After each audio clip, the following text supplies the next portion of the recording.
कार्यकर्त्यांच्या प्रेमापोटी हजारो केसेस अंगावर घेणारा एक ध्येयवेडा तरुण वसीम नायकवडी.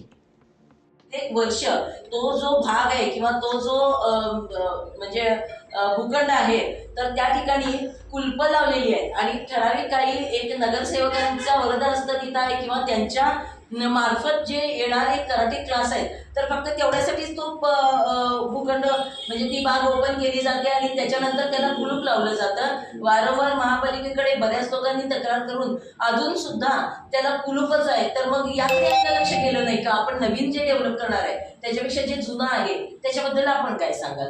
प्रभाग क्रमांक 15 मध्ये आमचे मार्गदर्शक आमचे मित्र थोरात साहेब आमचे पॅनल प्रमुख आहेत आणि त्यांना माझ्यापेक्षा चांगली माहिती तिथं आहे.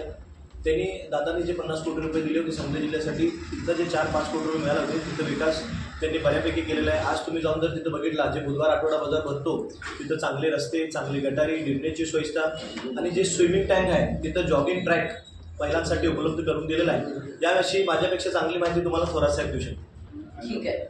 काल आपण पाहिलं आपलं जे उमेदवारी अर्ज आपण दाखल करायच्या आधी आपल्या मुलाखतीचं सत्र काल चालू होतं आणि त्यावेळी एक रॅली जी आपण घेऊन जातो आपल्याबरोबर थोडीफार लोक आहेत आणि आचारसंहितेच्या नियमाप्रमाणे आपण ही सुरुवात केली होती. परंतु नंतर असं चित्र दिसून आलं की आचारसंहितेचं त्या ठिकाणी उल्लंघन केलं गेलं आणि एक आपल्यावर आपला जो गट आहे तर त्याच्यावर एक गुन्हा दाखल केला, FIR दाखल केला असं आम्हाला दिसलं आणि माहिती मिळाली सांगली पोलीस स्टेशन शहर पोलीस स्टेशनतून.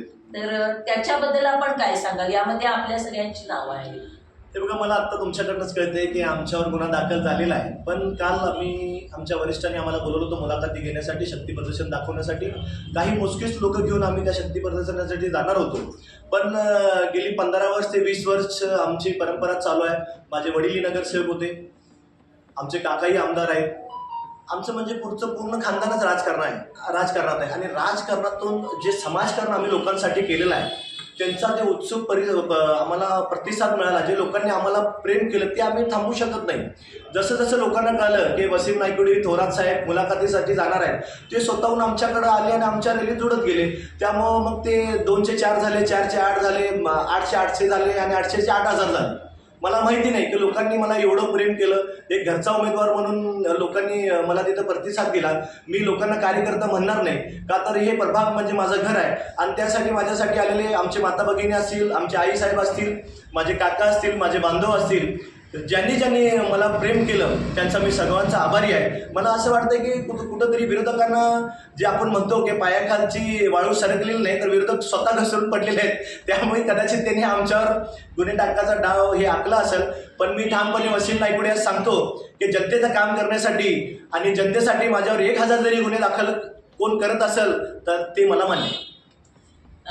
आपल्यासोबत आता जोडले गेले होते वसीम नायकवडी. त्यांच्या विकासाचा अजेंडा आपण पाहिलाय. त्याचबरोबर त्यांचं काम करण्याची जी तळमळ आहे, समाजासाठी त्यांनी जे स्वतःला वाहून घेतलेलं आहे आणि त्याबद्दल त्यांच्यावर 1000 गुन्हे झाले तरी ते असंच जनतेसाठी कार्य करत राहणार असं त्यांनी आता आपल्यासमोर सांगितलेलं आहे. त्यांच्या या भावी वाटचालीस आपल्या पूर्ण न्यूज टीमकडून खूप खूप शुभेच्छा.